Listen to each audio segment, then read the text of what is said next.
The story begins as Hiraku wakes up in the pre-dawn hours after dreaming of his own death. Instead of being afraid, he steps outside and greets everyone cheerfully. Naturally, he is well aware that his current life is like a dream come true, something he never imagined before. In a brief flashback, Hiraku's soul is talking with the creator god. The god checks his records and says, "So, bro, your life for the past 39 years was really bad, wasn't it? Seriously, it was awful. Imagine, Hiraku was betrayed then struck by a severe, incurable disease.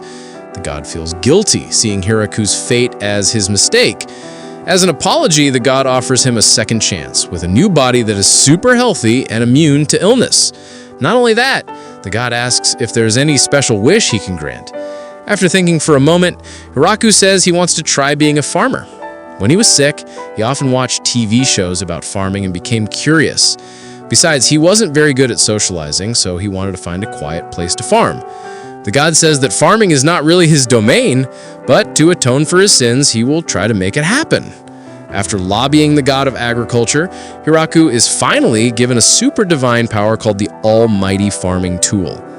Suddenly, Hiraku finds himself in the middle of a forest that would later be known as the Forest of Death. He is overjoyed because his body is healthy and he can move freely again. Without wasting time, he decides to start his new life as a farmer there. He wonders how to use the almighty farming tool. Unexpectedly, the tool suddenly appears in his hand in the form of a hoe. Hiraku immediately tries digging the soil and realizes he doesn't feel tired at all. The soil there is also very soft, perfect for planting vegetables, he thinks. But then Hiraku realizes that food and water are his top priorities. He goes searching for a water source. He finds a large tree that he uses as a landmark and temporary base. Unfortunately, after wandering around, he can't find a river. Hiraku decides to dig a well instead. He just has to think of a shovel, and the hoe changes into a shovel. Not long after digging, he finds water. While preparing the land around the giant tree, Hiraku also looks for food. But there is nothing. His eyes then land on a smaller tree that seems to be obstructing his land. He decides to chop down the tree right away. He calls his tool an axe, and with a single swing, the tree immediately falls.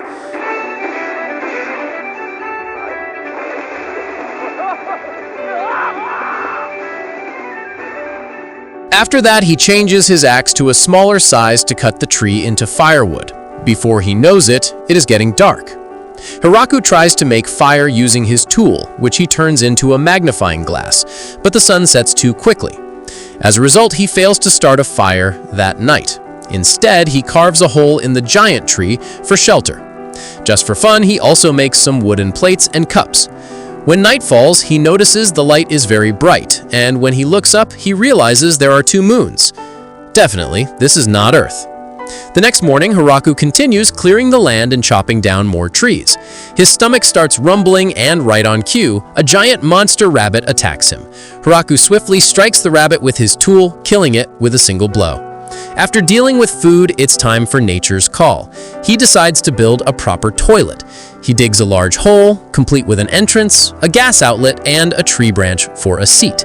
But feeling it's not comfortable enough, he builds a small cabin to cover the toilet. After that, Hiraku continues cultivating the land while imagining what vegetables he will plant. But after he finishes, he remembers he doesn't have any seeds. Strangely, the next morning, several plants have grown. Where did these seeds come from, he wonders. Suspicious that this is the work of his tool's power, he decides to build a fence and trench around his field to protect the plants from rabbits and other monsters. This process takes several days, and in the meantime, he manages to defeat another rabbit. His plants grow faster and faster, and Hiraku can only hope they are edible vegetables, not just decorative flowers. Hiraku then builds a hut. Since hauling wood alone is too heavy, he compensates by digging the soil inside the hut to make the roof higher. One day, he sees two monster dogs outside his territory. They look a bit shabby and non-aggressive. So, Hiraku jokingly invites them in. He gives them the demon-born meat he had just defeated. He realizes one of the dogs is pregnant.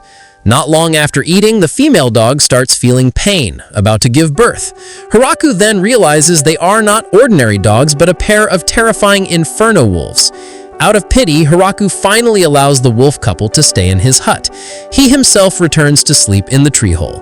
The next morning, he checks and sees that the female wolf has given birth to 4 cute puppies. As a celebration, he gives them more meat. Hiraku assumes the wolf family will leave once the pups are strong enough, but they decide to stay. Since they are comfortable in the hut, Hiraku gives in and decides to build a new, larger house for himself. Sometime later, Hiraku finally harvests his first tomatoes and enjoys the results with joy. The wolf family becomes his loyal guards. They hunt and protect the area for Hiraku. He also gives them names. The male is named Kuro, and the female is named Yuki. The pups are named sequentially Kuro Yuki, Kuro-ni, Kuro-san, and Kuro-yan. With all this, Hiraku's adventure has just begun. He has many plans, which include building a storage shed, planting more vegetables, and many other things awaiting him in his super relaxing yet incredibly epic new life. While Hiraku is busy building his own civilization, somewhere else a girl is attempting to cross a mountain. But a man immediately stops her, informing her that it is very dangerous. He asks if the girl has ever heard of the Forest of Death. The other side of that mountain is the cursed forest, filled with fierce monsters. Elsewhere, the creator god, idly checking on Hiraku, suddenly breaks out in a cold sweat. He deeply regrets giving Hiraku a life that should have been for a major sinner. When checking the location, "Oh dear, I put him in the Forest of Death," the panicked god thinks, realizing he has made a fatal mistake. But Hiraku himself is currently relaxed. He has discovered a cheat code for his power. It turns out that when he is preparing the land, if he imagines a certain plant, that plant will grow magically. Hiraku is very happy with his life and realizes it's all thanks to the kindness of the gods. As a sign of gratitude, he playfully makes several wooden statues of the creator god and the god of agriculture as a place for him to pray. After that, Hiraku decides to try planting some fruit. While waiting for the fruit to grow, he plays with the Inferno Wolves. He realizes that without them, his life would be very lonely. Because these wolves are also good living GPS and help him find his way home, Hiraku becomes brave enough to explore deeper into the forest. He eventually finds a river. He has a brilliant idea: build a water channel to flow the river water directly to his place. But the distance is quite far, about a 30-minute walk. Before the massive project begins, Hiraku has another priority: building another toilet near the river. Hiraku also thinks that if he changes his tool into a wheelbarrow, he can run while carrying cargo without getting tired at all, thanks to the tool's power. He also expands his field with more types of vegetables. He manages to plant soybeans, but he is concerned because he doesn't have any salt for seasoning. Time passes and the weather gets cold. Hiraku sees snow on the mountain peaks and becomes worried, thinking about how cold the winter will be here. He quickly prepares food stocks and firewood. Not long after, a giant demon spider appears. Instead of attacking, the spider is friendly and makes a handkerchief for Hiraku. Finally, the spider decides to live in Hiraku's giant tree base, and it turns out she really likes eating potatoes. In return, the spider makes him clothes from the animal skin she provides. Having clothes, a decent bed and curtains makes Hiraku feel more civilized. He names the spider Zabuton. Winter finally arrives. Zabuton never comes down from the tree. Hiraku guesses she is hibernating. Hiraku feels a bit lonely. But spring and summer come again. The wolf pups have grown into adults, and one day they leave the village. But they return soon after. Each has brought a mate. Zabuton also finally reappears, and it turns out she also has many offspring. Because the village population is increasing, Hiraku decides to expand his field again. One day, Zabuton suddenly sounds an alarm. Kuro, the wolf leader, immediately leads Hiraku into the forest. There he finds a small, naked girl tangled in a spider web. The wolves and spiders look very wary of her, but because the girl asks for help, Hiraku decides to help her. But when he approaches, the girl suddenly jumps and bites Hiraku's neck. Then her form changes into a beautiful adult woman. Whoa, could this be a monster? Hiraku thinks. The wolves immediately attack the woman, and when ganged up on, she reverts to a little girl. Hiraku is confused. Is she an enemy? Because she is sucking his blood. But the girl explains that she is not an enemy, she just needs blood to restore her strength. Because her energy is depleted, she can't maintain her adult form or her clothes. She also admits that the wolves attacked because she tried to kidnap one of them. Feeling sorry for her, Hiraku allows her to suck his blood again so she can recover. Hiraku then brings her to his place.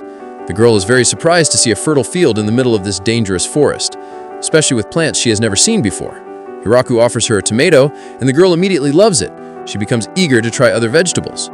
The girl introduces herself as Lulu Sailu, who is a vampire. She is usually called Lu. It turns out Lu is a medicinal plant researcher.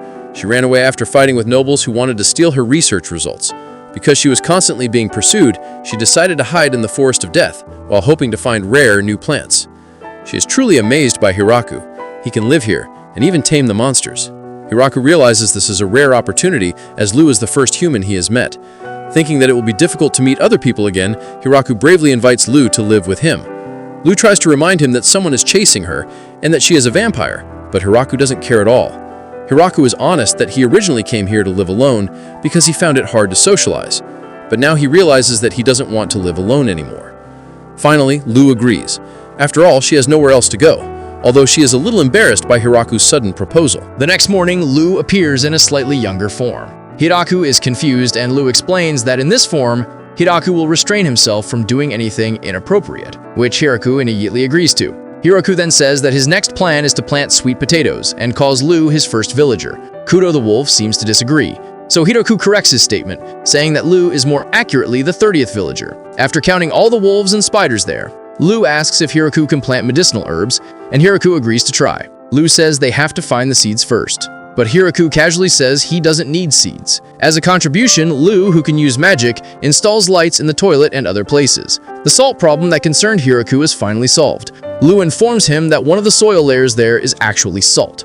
Lu is shocked that Hiraku didn't realize it, even though he has been digging holes so often. Just as life starts to calm down, Zabuton sounds the alarm again. It's becoming a routine. Hiraku and Lu immediately go to check and find another girl has been caught by the wolves and spiders. The girl apologizes for attacking and asks Hiraku for help. Once released, she immediately uses magic to heal herself. Her eyes then see Lu and realize that her target is hiding here. She's about to capture Lu, but the wolves attack her again first. Hiraku finally brings the girl and Lu back home. Lu explains that this girl's fate is the same as hers, a victim of the fierce wolves, who turn out to be immune to magic and very quick at dodging spells. The new girl asks who Hiraku is, and, blushing, Lu replies that Hiraku is her husband. The girl introduces herself. Her name is Tyr, an angel. Hiraku assumes she is a servant of a god, but Lu explains that angels in this world are a fighter race who rely more on muscle than brains. Tyr, who is usually called Tia, explains that she was chasing Lu because Lu has a bounty on her head due to the damage she caused in a city. Lu often researches strange medicines and potions,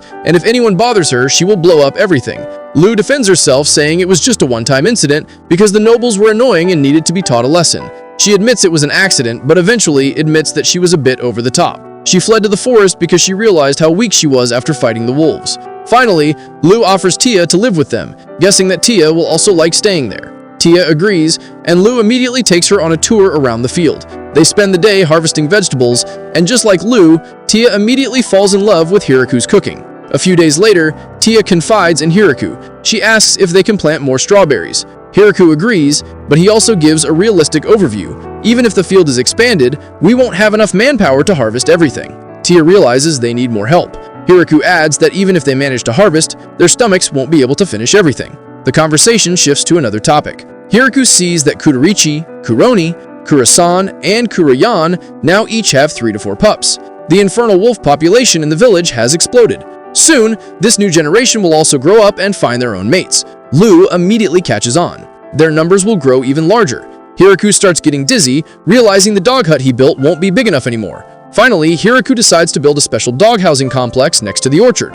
Until now, Hiraku has still not named the new puppies. There are so many of them. It's overwhelming, bro. Not just the wolves, Hiraku also sees Zabuton's children start to wander off, although some choose to stay in the village. One day, Tia excuses herself from Hiraku, saying she'll be gone for a while, and immediately flies off somewhere. A few days later, Tia returns, and this time she is not alone. She brings a group of beautiful high elf girls, Ria, Rifu, Ria Riaza, Rire Rita, and Rie.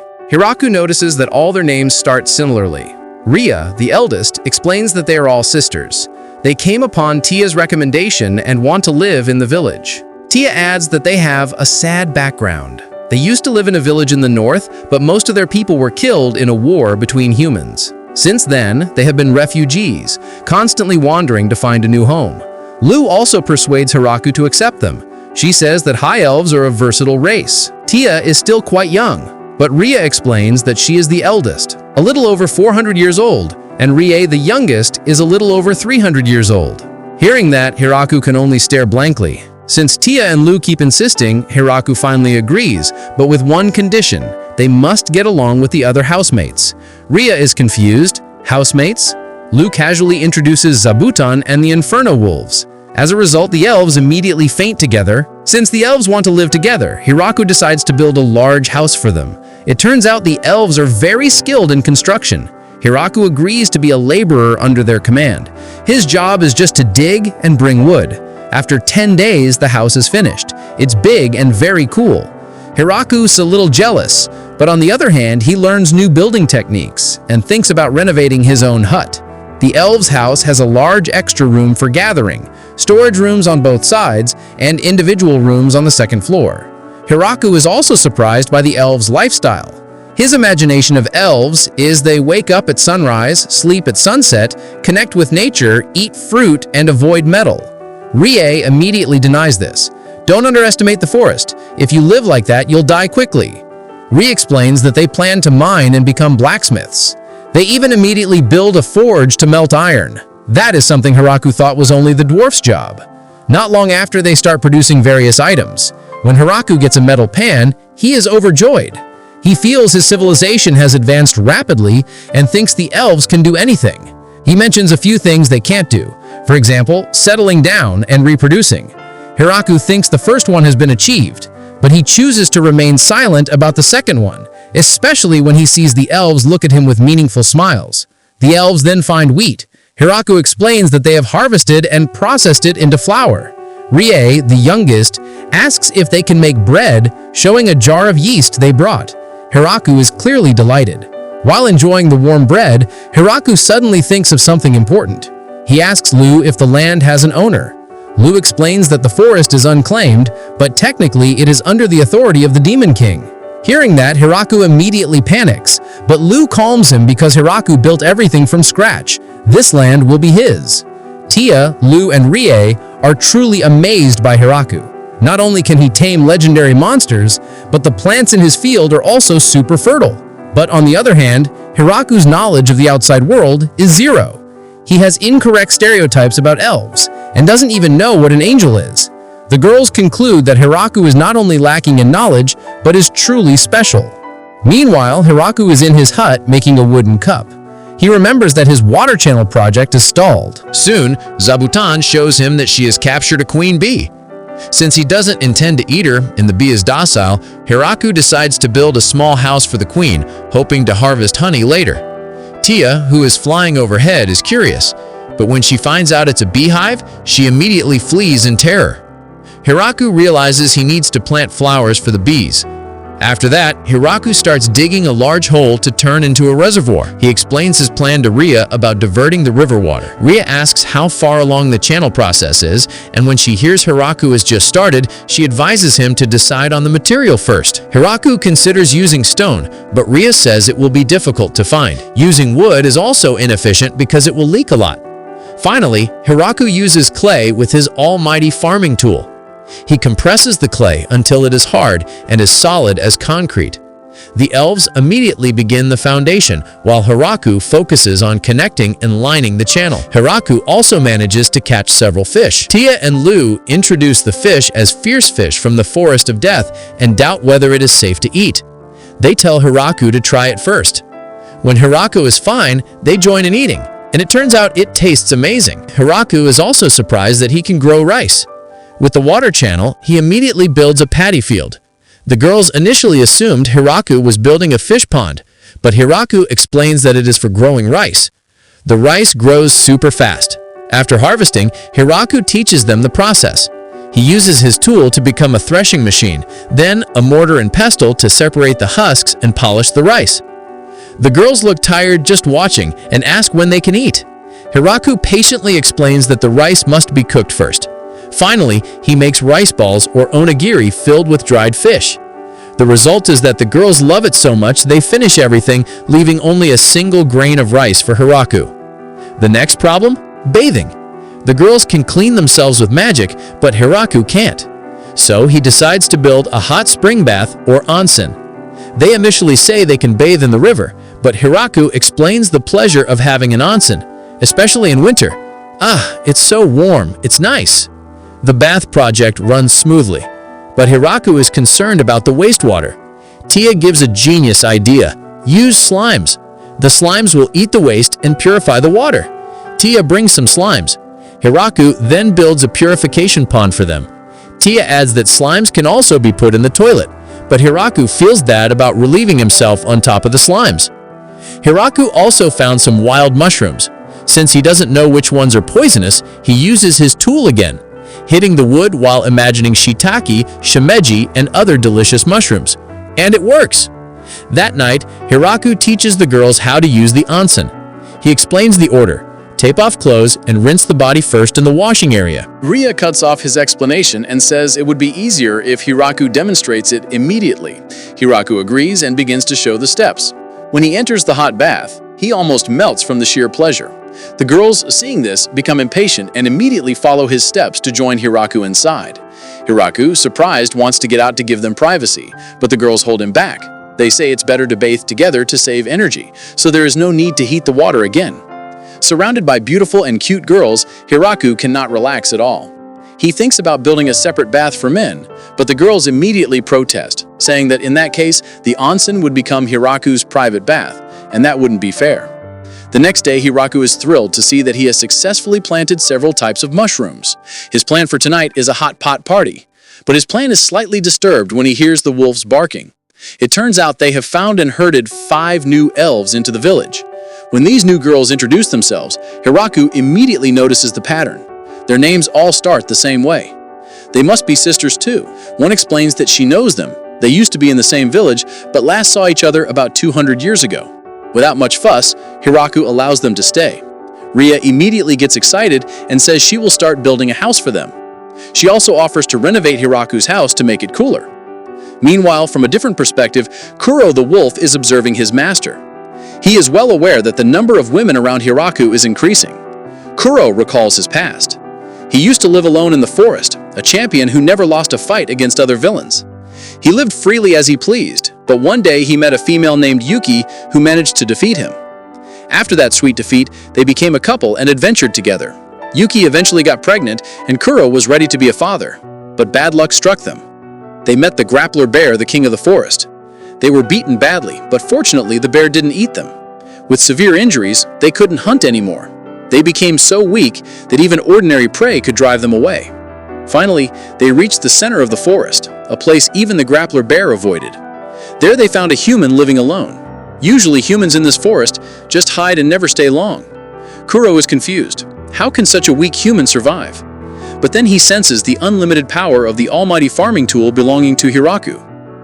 Kuro resigns himself, thinking his and Yuki's lives will end there. But unexpectedly, Hiraku gives them food and treats their wounds. Since then, Kuro and Yuki decide to serve and become Hiraku's loyal subordinates. Hiraku gives them names, a place to live, and soon their family grows larger. Hiraku, the ordinary human, also becomes the leader of his own group. Kuro's only worry is that Hiraku seems unaware that they are Inferno Wolves, super terrifying monsters. But Kuro is sure everything will be fine. He is very grateful to have met Hiraku. Long story short, Hiraku's new house is finally finished. The girls take him on a tour of his new house. When he reaches a room with a bolted door, Hiraku is curious. But when he opens it and sees a double-sized bed, he immediately closes the door, pretending he didn't see anything, and walks away. The next day, Hiraku decides to cook something special: curry. He takes the girls to his spice garden, where many foreign plants grow. Hiraku explains that thanks to his magical tool, he can grow tropical plants that should not grow in a snowy region. He starts gathering ingredients like cumin, turmeric to give the curry its characteristic yellow color, and also coriander. Hiraku explains that the coriander seeds must be ground, but the leaves have a characteristic smell that makes the wolves run away. The girls are immediately interested and think the coriander leaves are worth researching. Finally, Hiraku collects black pepper and chili peppers. When he is about to start cooking, Hiraku realizes only Ria is accompanying him. Ria says Lu and Tia are busy researching how to make protective charms. Long story short, Hiraku starts cooking. He heats up radish oil, puts in rabbit meat, then grinds all the spices except cumin. When the meat is browned, he lifts it out so it doesn't overcook. He uses the remaining oil and meat juices to sauté the cumin. Only after that does he add chopped onions, ginger, and garlic. Next, tomatoes go in until they become a paste. Then powdered spices and salt are poured in. Cooked meat and boiled soybeans are added back, with a little water. While waiting for the curry to cook, Hiraku feels something is missing: naan bread. He immediately teaches them the recipe, which is similar to regular bread.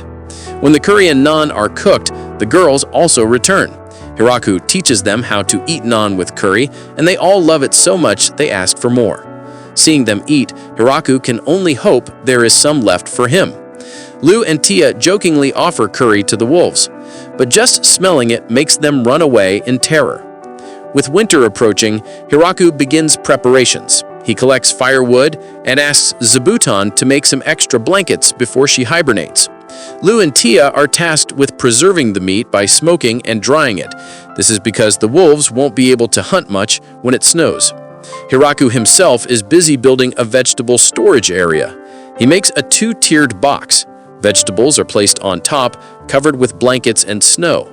The water from the melting snow will collect below, keeping the vegetables dry. Seeing the girls use magic, Hiraku wishes he could too, but he is grateful they are there. Meanwhile, he feels he can only farm and cook. Hearing this, Lu immediately disagrees, saying that Hiraku is the most extraordinary one because he can survive alone in a forest like this. Long story short, winter finally arrives. They spend most of their time indoors. To keep boredom at bay, Hiraku makes several board games like Reversi, chess, and mahjong. While playing Reversi, Lu underestimates the simple rules.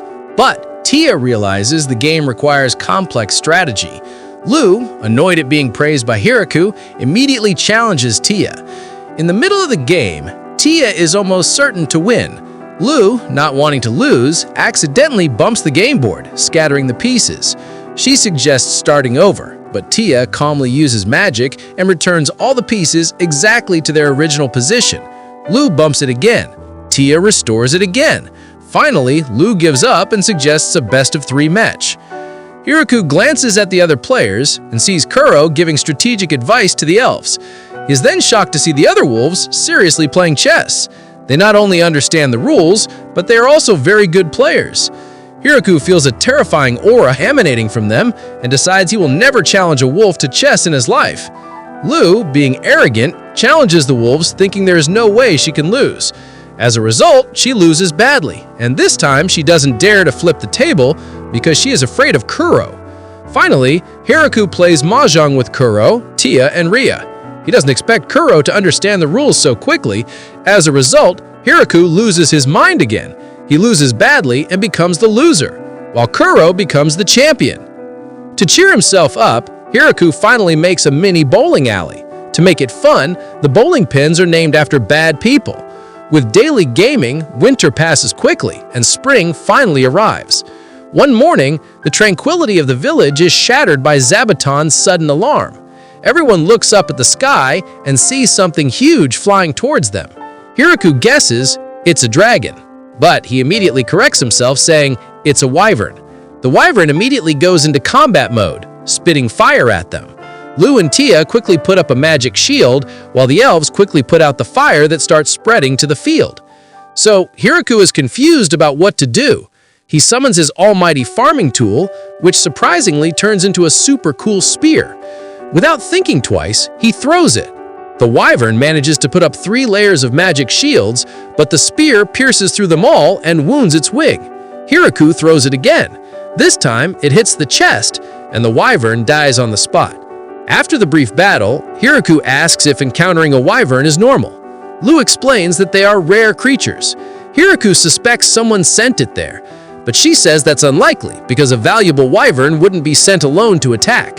Finally, they conclude that it's just bad luck. The serious conversation immediately changes when Hiraku asks, can they eat it?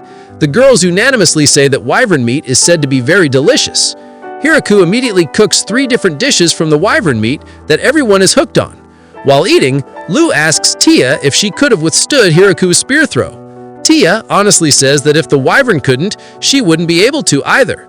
Lu is relieved that their first encounter was with the wolves and not directly with Hiraku. Meanwhile, in the demon realm Galgardo, the top generals are having a meeting.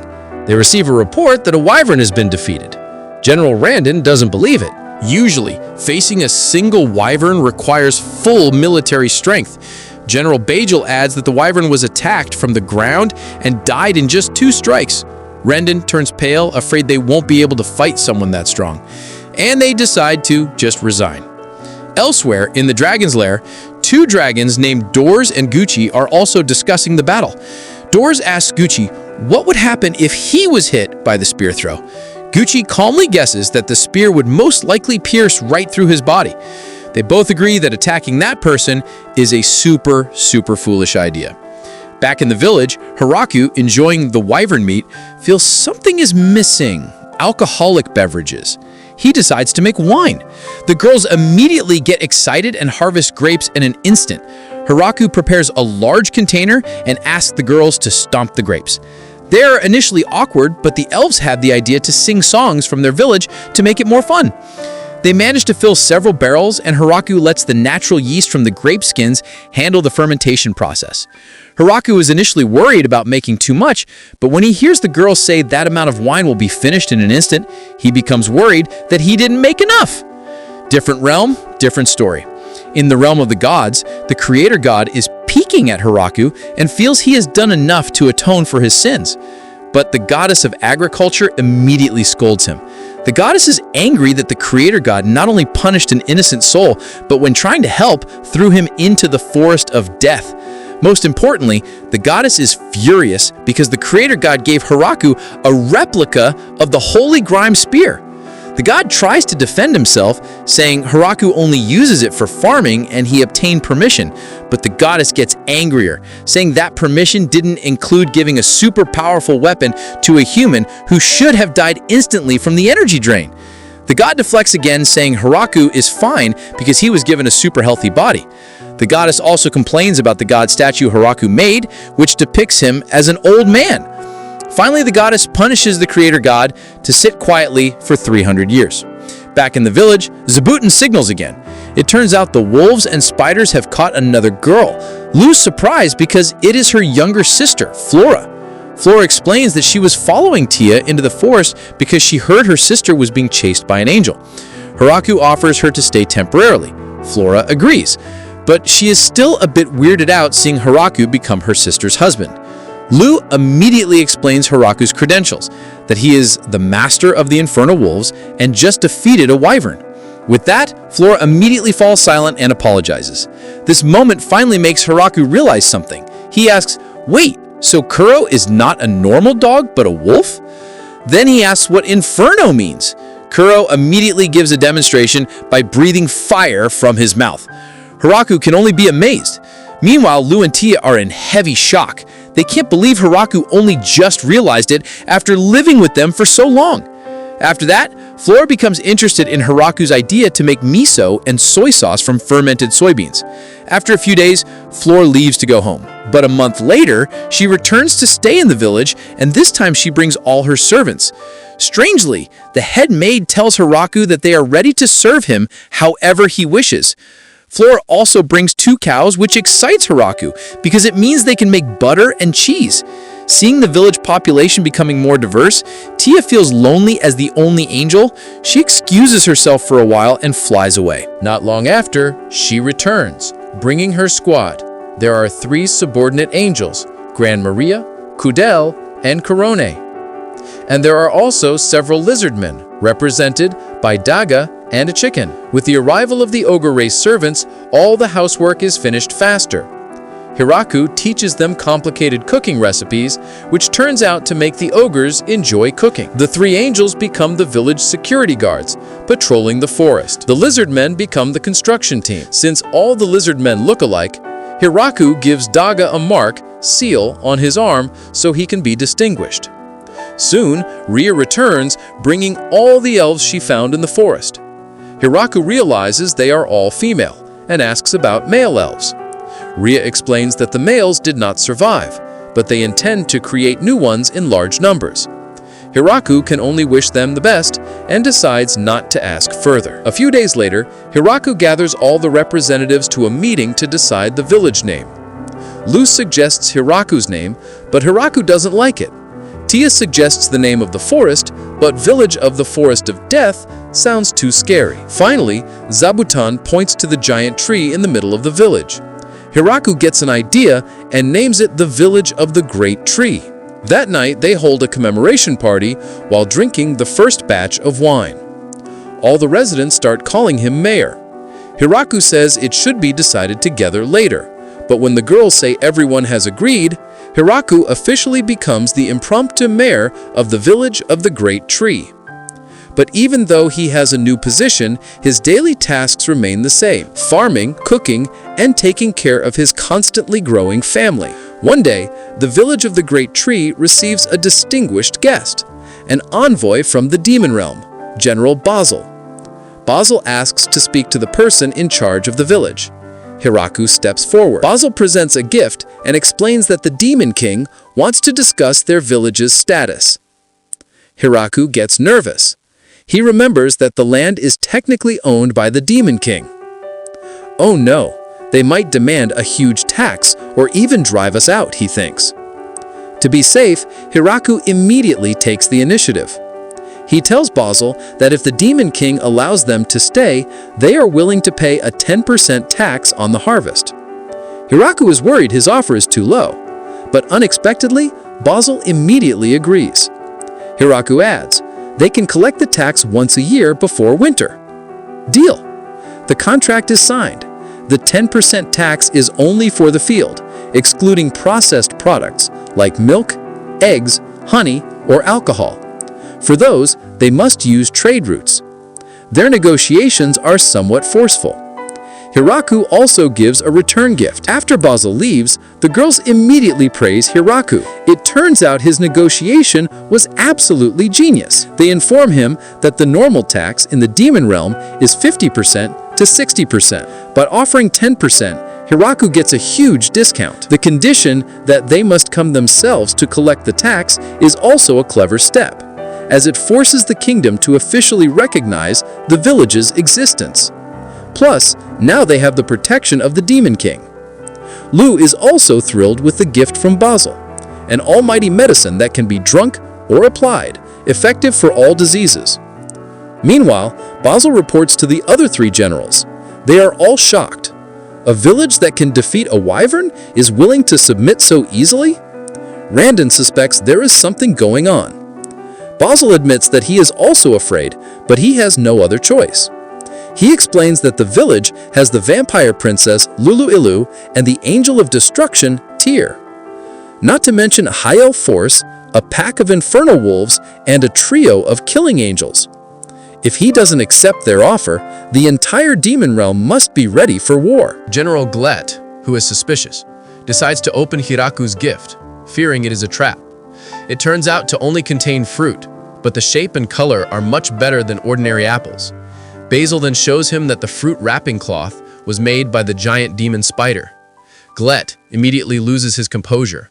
He recounts that a demon spider once fought one of the previous demon kings, and the result was a draw, meaning the village's strength is far beyond their estimation. Sometime after the demon king's envoys visit, another super VIP guest arrives, Doors, along with his subordinate named Gucci. They bring gifts and say they want to greet them as neighbors, even though their lair is far in the south. Hiraku is surprised seeing the giant dragon constantly bowing to him. Hiraku wants to invite them in, but Doors' body is too big. Gucci asks Doors to transform into human form. After eating and drinking, Doors falls in love with the village-made alcohol. He even wants to stay there, but Gucci immediately drags him home, reminding him that he has a territory to guard and will be a disturbance if he stays too long.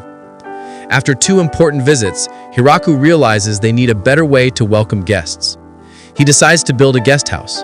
Initially, he suggests a house for 4 people, but the girls immediately object. They say guests usually come in groups, so the house must fit at least 30 people. Hiraku also wants to change the guest welcoming protocol. So far, the procedure is the angels find the guests, capture them, and drag them to the village. If Zabuton sounds the alarm, everyone is immediately ready for battle. Hiraku gives a bell to Zabuton to signal a guest, not an enemy. Hiraku's idea for a welcoming team consisting only of himself, Lu, and Tia is also flatly rejected. The team must be larger and more formal. Not long after, the new protocol is immediately tested. Golfs and some beastmen from the village of the Howling arrive. They say they want to establish good relations. Lu, who steps forward as the representative, immediately asks, "Is this all of you?" When Golfs answers yes, Lu coldly says that anyone else they find will be considered an enemy. And sure enough, the Inferno Wolves immediately drag in several other beastmen who are hiding. Golfs immediately freezes and apologizes. They are finally allowed in, but are immediately escorted to the guest house and locked inside. Anja explains that since they did not follow the normal visitor procedure, like bringing gifts or other things, they won't receive normal treatment. The girls initially refuse to give them good food or alcohol, but Hiraku manages to persuade them to at least give them alcohol. While drinking, Hiraku asks how they knew about the village. Golfs says he heard it from the Demon King's people. The village of the Howling usually makes a living from hunting and mining, then trading with human villages. But because there are trade problems, business is unstable, so they are looking for new trade partners. As for the people hiding, he says it's their standard procedure.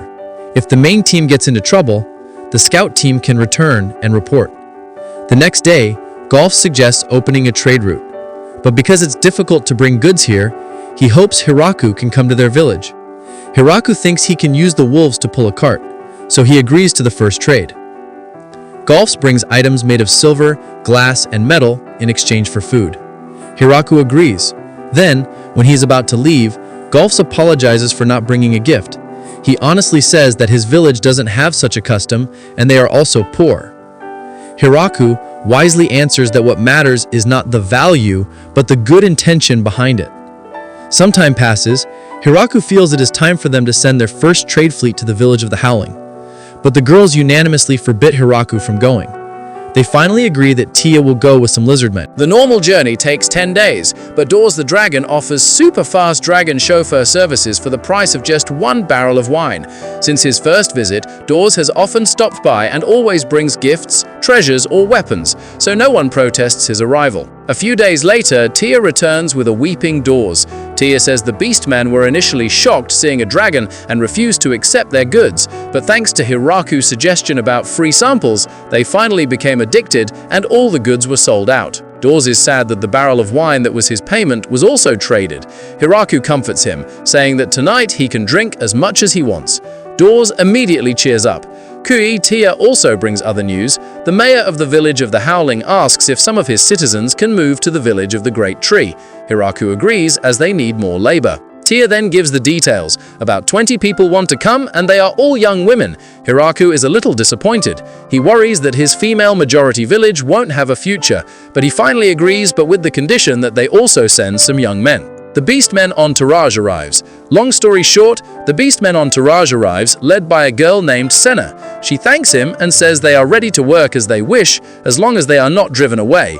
Hiraku kindly tells them to relax and adapt first. He also asks about the young men he requested. Senna says they brought 3 young boys. Hiraku is surprised, but then thinks that in 5 or 10 years, they could become the hope for the village's future. The Beastmen, who initially thought they would be treated badly, quickly settle in because of everyone's kindness. Hiraku also realizes that Senna can use magic and that everyone in the village seems to be able to use magic except him. He tries to comfort himself, thinking he can learn with the Beastmen children, although he knows that one day they will easily surpass him. One day, while harvesting apples, Hiraku hears a loud noise and the ground shaking. Grand Maria reports urgently that a grappler bear and a blood viper are fighting in the north of the forest.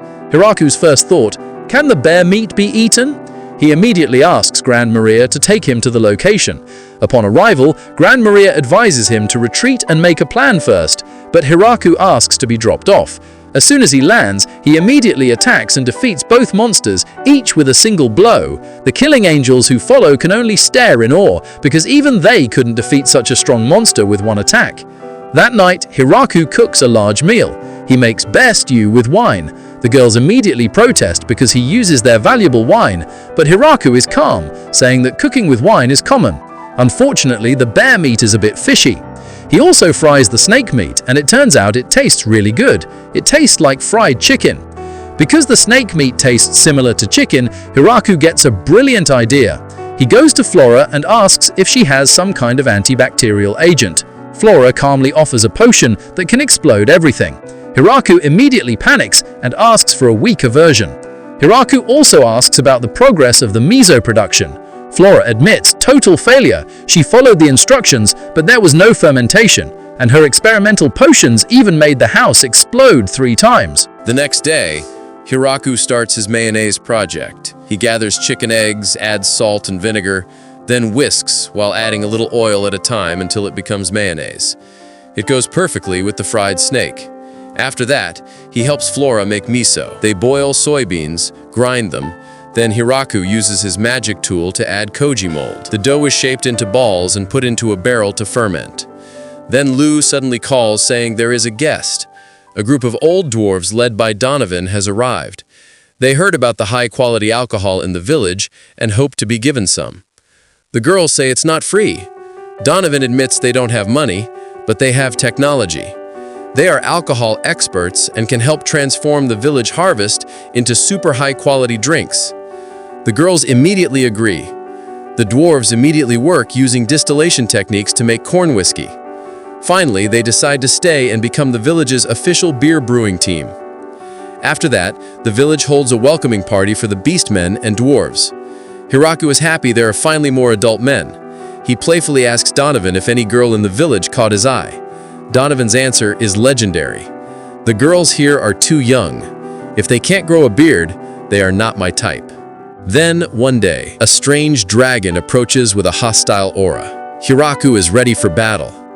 But Doors suddenly appears and blocks the dragon. As they are in a tense standoff, a third, more terrifying dragon appears. Hiraku immediately throws his spear, but the dragon manages to dodge it at the last second. Gucci quickly stops Hiraku, explaining that they are not enemies. After landing and transforming into human form, the plot twist is revealed. The 2 dragons are Doors' wife Grabfallen and his daughter Lastus Moon. They thought he was cheating because he often sneaked out with treasure and came home in the morning. The guest house Hiraku built for Doors becomes evidence that confirms their suspicion. After the drama and apologies, the situation finally calms down. Grabfallen then realizes that the village's strength is not to be trifled with. She also admits that she survived Hiraku's spear throw thanks to Zabuton, who turns out to be her old friend.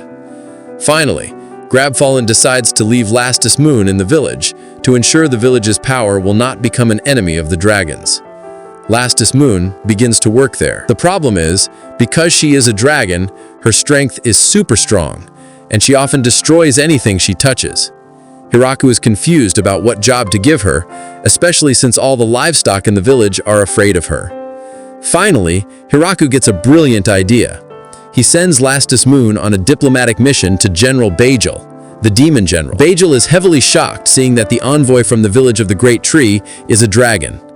Lastus Moon awkwardly tries to negotiate, saying they want to trade fruit again. She says their stock of oranges is gone, but they have strawberries. Basel, who is terrified, immediately agrees to take 10 boxes of strawberries. He even offers apples, pears, persimmons, and watermelon, which Lastus Moon also immediately buys up. The Dragon Princess's first diplomatic mission is a great success. It is all thanks to her very intimidating negotiation. The demon generals become increasingly worried after learning that a dragon is hanging out in the village of the Great Tree. They finally decide to send a spy. Basel calls his daughter Fraurim to carry out this secret mission, investigate the village's military strength. Fraurim arrives in the village and is immediately welcomed by Lastus Moon, who takes her on a tour. But along the way, Lastus Moon receives news that an envoy from the village of the Howling has arrived. So she leaves Fraurim to wander alone. Fraurim begins observing. She sees many strong races there and assumes Lastus Moon, the dragon princess, is the leader. She sees Hiraku, but since he is just an ordinary human, she ignores him. When she meets Lastus Moon again, she is told that Hiraku is the mayor here. Fraurim doesn't believe it, but Lastus Moon explains that Hiraku is strong enough to defeat her mother. Fraurim immediately falls silent. she realized is not only did she not greet him, but she also acted rudely to the strongest leader there. Since then, every time she meets Hiraku, Frauram becomes stiff and extremely awkward. On the other hand, the slime population in the village explodes and becomes colorful. No one pays too much attention until a purple slime dares to drink a barrel of alcohol. The girls get angry and immediately hold an emergency trial. The slime is found guilty, but Frauram logically says that punishing a slime would be useless. He won't understand. The girls realize this and release the slime. Over time, a red slime becomes their regular drinking buddy every time they have a party. Autumn arrives. While enjoying a hot pot, Hiraku remarks that it would taste better with seafood like cod, crab, or konbu seaweed. The girls are confused. He is even surprised that hard crab can be eaten. Frauram, who is more experienced, informs him that there is a port city called Sasatu in the south. Lastus Moon and Frauram immediately decide to fly there. 3 days later, they return with a merchant named Michel Gorin. He brings fish and konbu, which Hiraku ordered, and which are usually discarded by fishermen. Michel has 3 goals: to greet Hiraku officially, to offer further trade cooperation, and to become the official supplier for the village. The girls handle the negotiations. Before leaving, Michel tries to talk about alcohol, but Lastus Moon immediately snaps at him. A terrified Michel immediately changes the topic and rushes to leave. On the way home, Michel ponders. Just dealing with the village makes him shiver. A flashback from 3 days ago. His subordinates report important guests, Frauram and Lastus Moon. His intuition tells him not to turn them away. It turns out to be true. The guests are members of the prominent Chrome family and the Crazy Dragon. They offer to trade super rare fruit that is said to be viral in the demon realm in exchange for Michel finding them seafood. Michel realizes that this is a high-risk business, but the profit is extraordinary. He immediately agrees. But when he finds out their destination is the giant tree in the Forest of Death, he immediately goes limp. He realizes he will become rich, but he is not sure his mental and physical health will be strong enough to handle the stress. After that, Hiraku finally makes a seafood hot pot that everyone loves. Suddenly, another dragon appears with a hostile aura. Hiraku gets serious. He throws the first spear, which appears to miss, but it's just a feint. The second spear immediately strikes and knocks down the dragon. The dragon transforms into a young girl and immediately gives up. Doors appears and explains that it is Hakuren, his older sister. The plot twist. Hakuren came because she was angry. She heard a rumor spread by a drunken Doors that Lastus Moon was going to be married to Hiraku. Hakuren, who is 900 years older and still unmarried, single, is upset that her younger sister is getting married first. Hiraku doesn't mind being tested, but since Hakuren has caused trouble, she is told to clean up her own mess. That night, Hakuren proposes playing mahjong for a wager. Hiraku says he has nothing to wager, so the only punishment he can think of is mahjong without clothes. The super competitive participants immediately agree. As a result, Hakuren loses badly until she is only wearing her last piece of clothing. In the demon realm, Basel reports that Hakuren is also in Hiraku's village. General Glatt is increasingly worried they will take over the kingdom. The Demon King complains that his daughter is throwing a tantrum, and Randon, as usual, has already fled. Hakuren finally decides to stay. Although she often complains, she is good at doing everything, and eventually becomes a teacher for the children in the village. One day, a group of Lamia girls, or snake humans, led by Juna, arrive bringing gifts. They beg for their lives. It turns out the young wolves and spiders were cleaning out a monster lair, dungeon, in the forest, which is actually the Lamia's home. Hiraku, being kind, offers a trade, the gems from their dungeon in exchange for the harvest. He also politely asks that when they visit again, they wear tops, because they are bare-chested. The Lamia agree and eventually start a Lamia courier service. They become the official delivery service for the village's trade goods. In the demon realm, Princess Yuri is incited by some noble girls. They say the village of the Great Tree is evil and is holding Frau Rem hostage. Believing their words, Yuri decides to send a force to rescue Frau Rem. Basel immediately rushes to the village to inform his daughter about this invasion plan. Frau Rem can only shake her head. She is confused why they dared to attack when her report on the village's strength was very clear. Basel explains that Frau Rem's report was so extraordinary that it was deemed unrealistic fiction. Basel also says that if Frau Rem tries to stop them, she will be labeled a traitor. Since the attack is tomorrow, Frau Rem has to think fast. She executes a silent and brilliant operation. She hires Juna and 300 Lamia for the price of 10 boxes of apples. This Lamia force easily intercepts the Demon Realm troops on the road and makes them all surrender without significant resistance. The war ends before it even begins. As a result, the three troublemakers, Rosalind, Kreskeko, and Rogi, are brought to the village. Frau Rem tells Hiraku that the three of them want to serve in the village, as if their lives depend on it. Hiraku also sees a fourth girl sitting on the throne. Here, Frau Rem explains that she was just observing. She then tells the noble trio to work properly and hide their identities, including Princess Yuri, who must be treated like an ordinary citizen. Initially, the noble trio feels too dignified to live in an out-of-the-way place and tries to run away, but their intention immediately diminishes when they meet the Inferno Wolves and the Spider Guard. Afraid of being driven away, they finally start working seriously under Frau Rem and become the Town Hall Girls. Seeing how peaceful the village is, Yuri deeply regrets wanting to bring war there. She and Frau Rem, who turn out to be childhood friends, reconcile. Yuri even diligently helps in the field and forces the noble trio to work too. When it is time for Yuri to go home, the noble trio decides to stay. The official reason is that they have not yet repaid the village's kindness, but the real reason is that they have fallen in love with the bathhouse, good food, and life without political stress there. It could be said to be heaven on earth. After Yuri leaves, Demon King Gogol confides in Basel. He says his daughter is much more authoritative and busy. Basel interjects that Yuri might be getting interested in politics and is growing up. Hearing the word growing up, Gogol immediately goes into protective father mode, assuming his daughter has met a man and wants to beat him up. Basel has to quickly calm the king down here. Sometime later, the village holds a pre-winter harvest. The results are so abundant that the warehouse is full. Lastus Moon suggests sending some to her grandfather, and Hakuren adds that they should send some to her parents as well. This is where it is revealed that Hakuren's parents are Emperor Dragon Drime in the north and Bad Dragon Suiren in the south. Lastus Moon becomes a courier and more. She delivers the harvest to her grandfather, then to the city of Sasato, and also exterminates the sea monsters bothering Michelle Goran's trading ship. Meanwhile, Hakuren, returning from the north, finds a group of people who want to move to the village led by Ya. They are mountain elves who are having trouble finding food. Hiraku is hesitant, not because he doesn't want to accept them, but because he is confused about where to put them.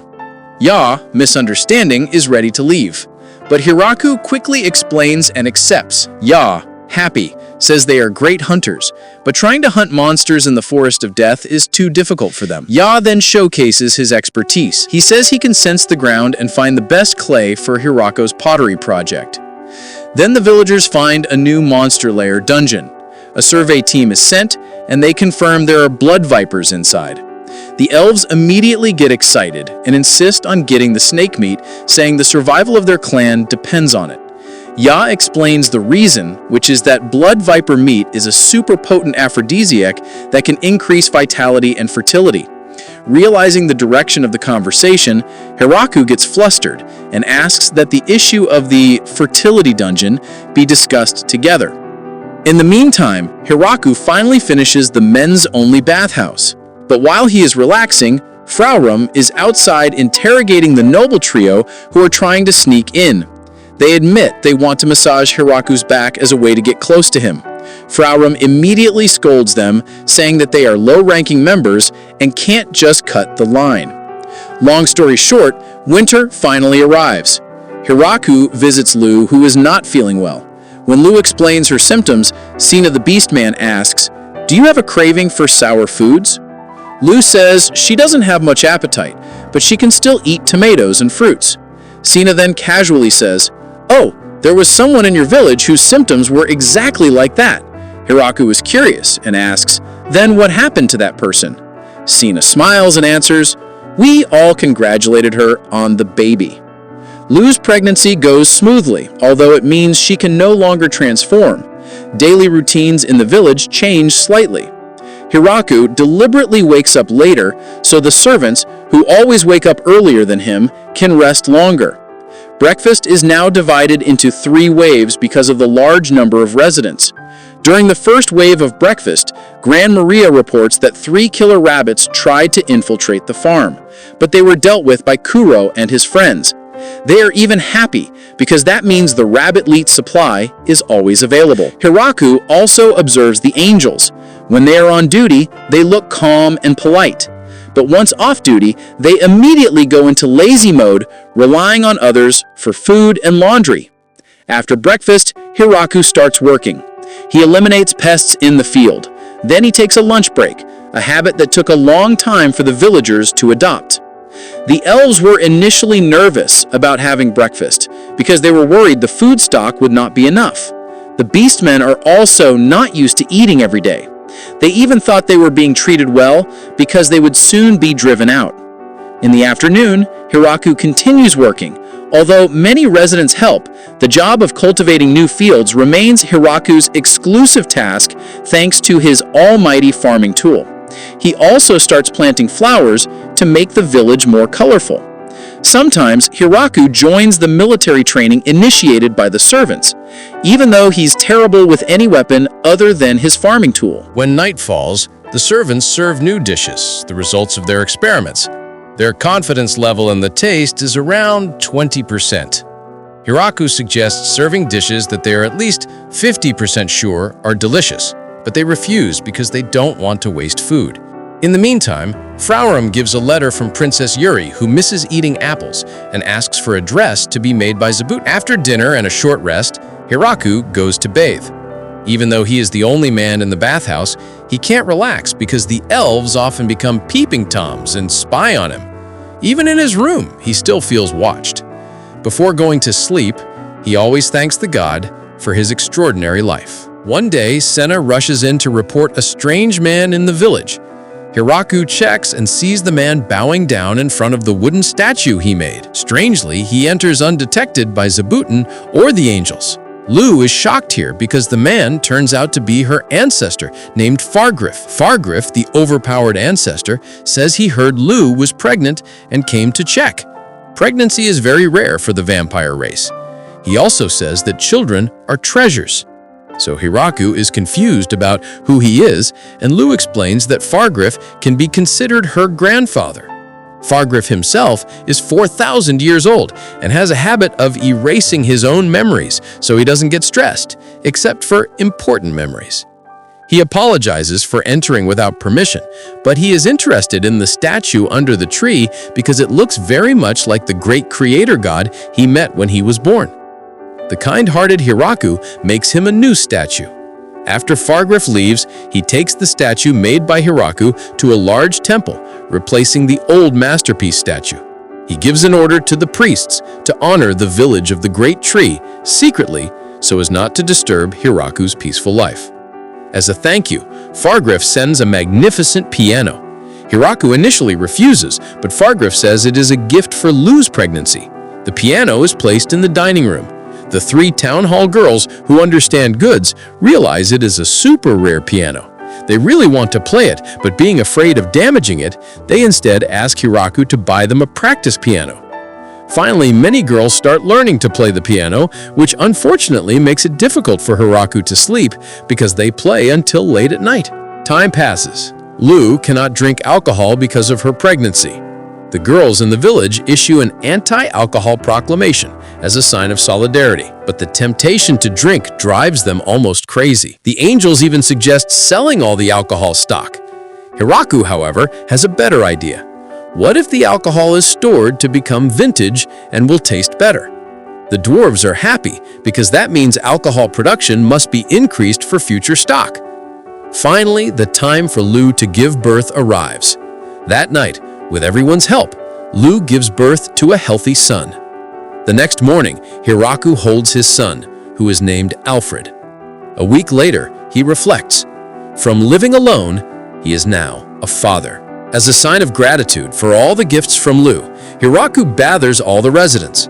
he introduces a new system, award medals in the form of silver coins that can be exchanged for goods. This is the origin of the currency of the village of the Great Tree. With the growing population, the personal barter system is no longer efficient. Since then, Hiraku has been busier because many people order furniture and toys using their coins. Then the village holds a big party to celebrate Alfred's birth. This moment is also an opportunity for revenge to drink alcohol again. The dwarfs bring a large barrel of a new type of wine. Lu, who is still breastfeeding, cannot drink, but she is happy to see everyone joyful.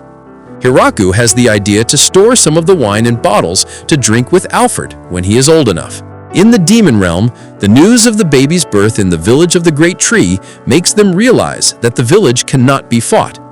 They start thinking of ways to maintain good relations.